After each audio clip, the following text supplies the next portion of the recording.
Yeah, so we are speaking about 7 years of insights in security auditing today. You can see a QR code here. For questions, I'm using Mentimeter later, so if you scan that QR code, you can ask questions during my short presentation, and then later I'm happy to answer any questions that you ask there. You can also vote on questions. The QR code will show up again later, so I'm jumping right in.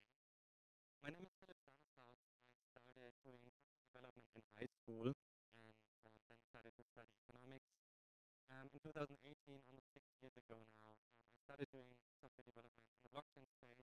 I also had a bunch of projects with architecture, first in the Cosmos S3 space and then later in the substrate space. And I've also been involved in a lifetime-based bridge between Polkadot and Ethereum. These different engagements, some of them were sponsored by the Web3 Foundation, so I'm quite familiar with the Polkadot ecosystem. In 2021, about 3 years ago, I founded Security, co-founded it with my partner, Stefan, who has been since more than 7 years in this space. And he was originally supposed to hold this talk, so that's where the 7 years of experience comes from. The few words about security. We do have 50 security researchers at Polkadot. Two of them are here today. Half of our security researchers and auditors are focusing on the EVM space. The other half on anything Rust and Go, basically, but mostly the Cosmos S3 where we started. And most recently, we got deeper and deeper into the Polkadot ecosystem with our audits and services. The Web3 Foundation is one of our clients, either indirectly through Snowbridge, where we have published 2 audit reports so far. Last summer, we have also been selected as one of the 2 audit providers for Ink smart contracts within the incubator program alongside OpenZeppelin. And we have just published yesterday our audit report of Bifrost's leverage staking protocol. And we have a couple of other clients on the substrate Polkadot space that I want to go into here right now. What makes Oak Security different compared to other auditing firms? We have a unique blinded process. And what this means is, firstly, we staff at least 3 auditors on every single project. We allow mixed methodologies. What does that mean? We do have a very strict macro process. So within that process, it's prescribed that every auditor reviews every line of code that's in scope. So you have at least 6 eyes on every line of code. But within that strict macro process, we allow a lot of freedom. We want auditors to choose their own tools.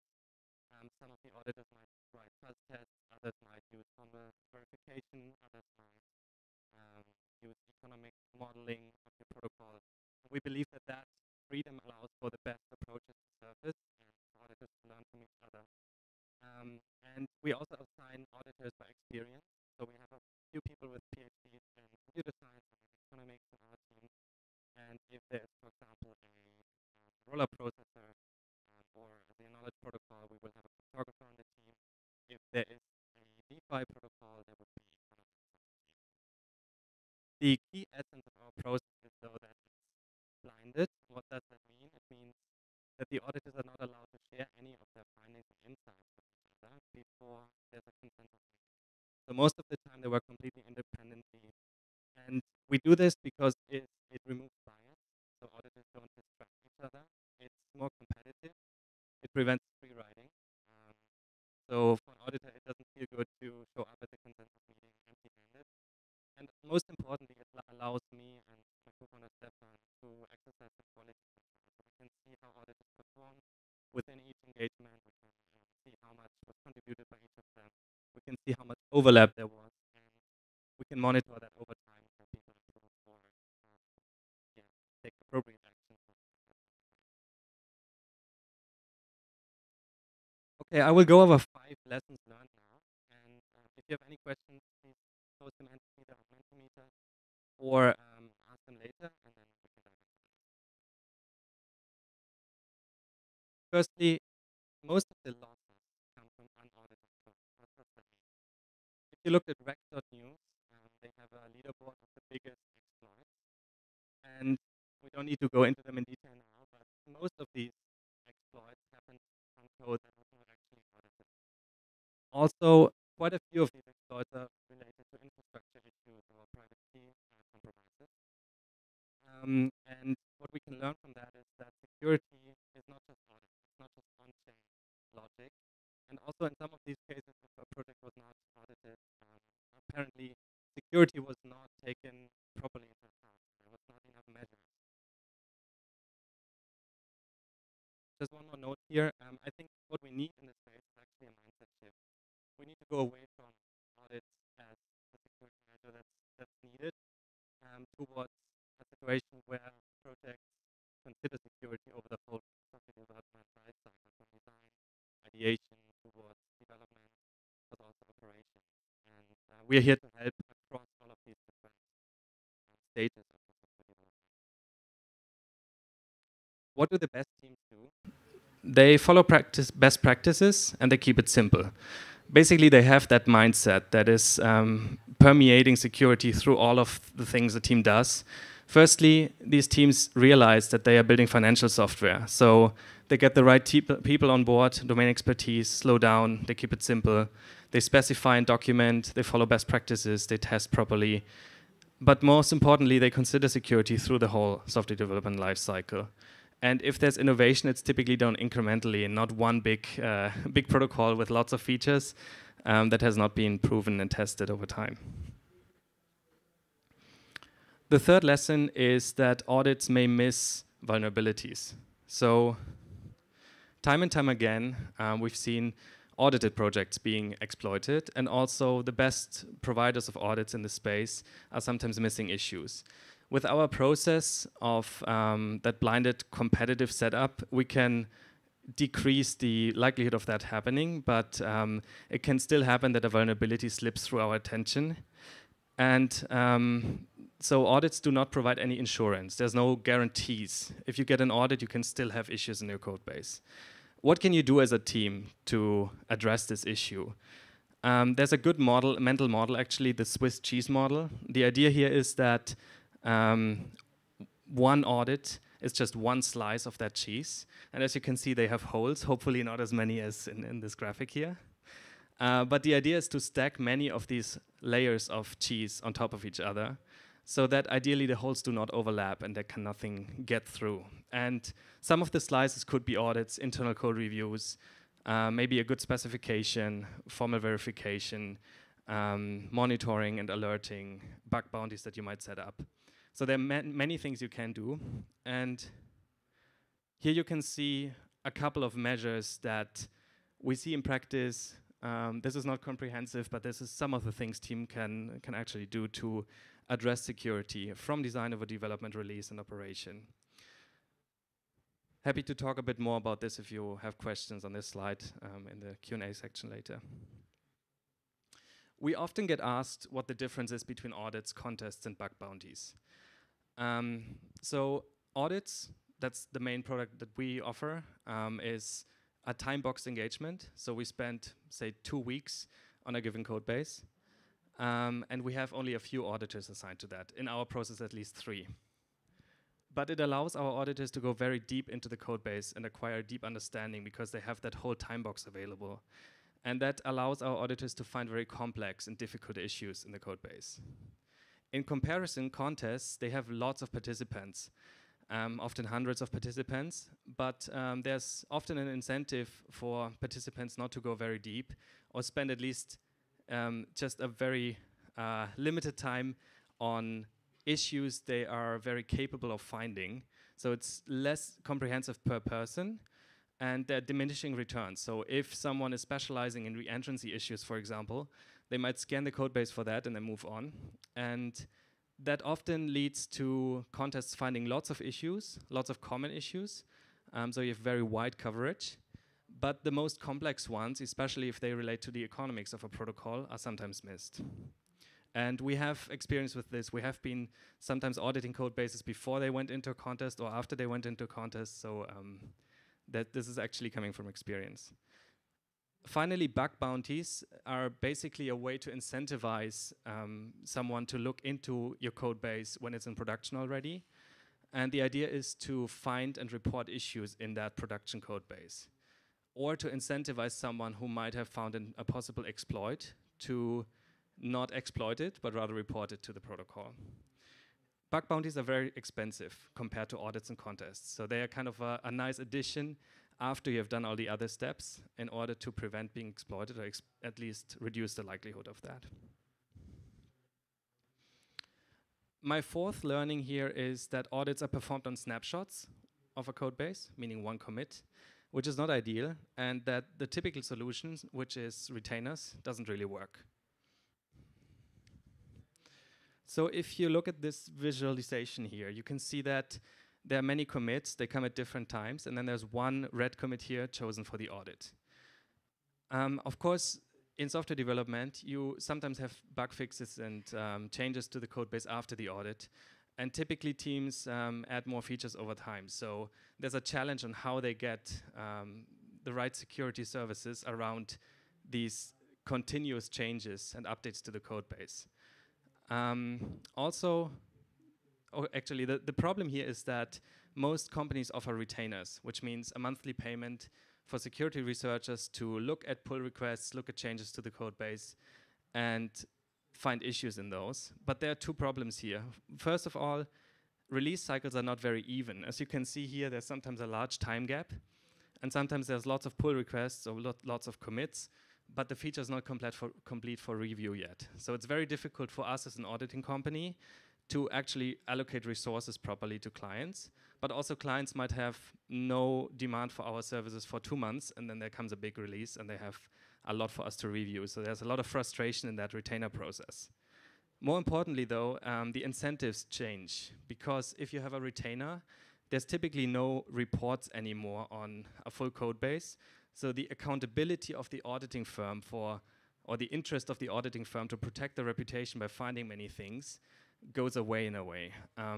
So what we did instead is we adopted a credit model. So if you want our services for longer times, you can purchase credit packages from us, which is basically auditing weeks that you can book whenever you need them. And there are discounts for bringing down the cost a bit, but there are also reservations every month, so you don't have to wait for 8 weeks until your audit can start. The last lesson is that most common issues are logical flaws. So if we look at common issues, this is not a comprehensive list, no need to read all of this, but the main message here is that there's one category, which is logical issues in the code base, that is by far the biggest. And by far means 30 to 50% of the issues that we find, depending on the technology, are related to logic. Business logic is wrongly implemented. Some edge case has not been considered. The first message here is that checklists are nice for finding all the other things, but for logical flaws, checklists don't really work. And secondly, these logical flaws are independent of the technology stack typically. So whether you have a Solidity smart contract or whether you have a default protocol in a substrate palette, it doesn't really matter if you deduct the fee twice or forget to deduct it. And so this typical big category can be captured across ecosystems. How can we support you? We do have services across different stages of the product development lifecycle.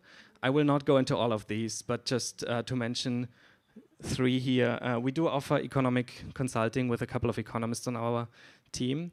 We also do threat modeling. I'll give you an example in a moment. And finally, we have a couple of partnerships with other teams that specialize on some of these measures. For example, we have partnerships with products that offer bug bounties and monitoring and alerting, circuit breakers, etc. I want to give you a quick example of a threat model and also show you some issues here in the Snowbridge report, which was released about 5 weeks ago. So we found a couple of issues in that code base. I can go into more detail after this talk if you're interested. But I'm skipping forward now to the security model. And what we did here basically is list all the assets. Assets are things that are valuable to a potential attacker, together with potential threat actors and stakeholders that could exploit these issues. Then we have a section on assumptions about this bridge, which lists different honest majority assumptions, for example, but also some calculations in here of how likely it is for collusion to happen. And then finally, there's a threat model. In this case, it's an adaptation from Stride for the classification and a mitigation matrix that's just listing all the different threat vectors together with mitigation measures and countermeasures. So this is around 30 pages of basically brainstorming and analysis of the architecture, the protocol, and the potential risks involved. And that's all from my side with input. If you have any questions, feel free to post them here on Mentimeter. And I will quickly check this out, actually.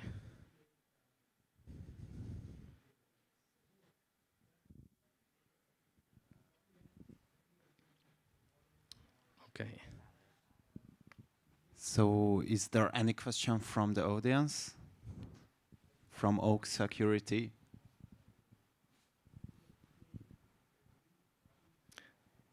Okay, cool.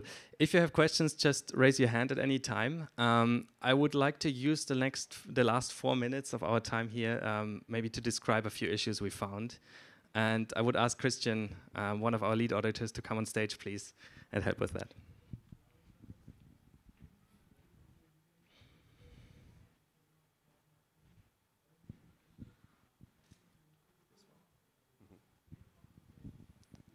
Yeah, this one was one of the issues that we found in the Snowbridge audit, and basically this is a common issue that we always found, not only in substrate, but it's something that can happen. So sometimes we have to handle a transaction, and we don't want the transaction to revert. Okay, so maybe something went wrong, but we want to still persist some store. And in some cases, so for example in this one, the store is persisted because we have a returning that is basically returning okay. So the store is persist, but it persists some data that should not be persisted. So in that case, we had a partial state. And this issue is about that. This was about the Snowbridge that is a bridge between Polkadot and Ethereum. And in this case, it was holding a transaction from Ethereum. And basically, on a transaction that should fail, they're doing this kind of wrapping inside an OK to still settle that transaction to store that is failed, but still updating with a partial state, and that's our recommendation to implement an error handling mechanism for that. Okay, thank you, Christian. There's a few other common issues that we sometimes see. Maybe, Christian, you can also, from the Bifrost audit that was published yesterday, we also have one issue here that's maybe interesting to you. Do you also want to go over this quickly? Yeah, sure. This one was an issue we found in Bifrost, and this one is something that happened quite. It's something that is usual, maybe an issue that can happen in substrate, and it's about weights. So in that case, that was a static calculation of weights. We recommended to do it dynamically depending on the input. So in that case, it was we had a better estimation of weights depending on the input and the actual cost of the execution. Okay, thank you. Any questions so far? Okay, cool. Then I would like to invite you to join our stand booth tomorrow at the event here. And if you have any questions, feel free to reach out to us on our website, follow our Twitter. And yeah, thank you for listening.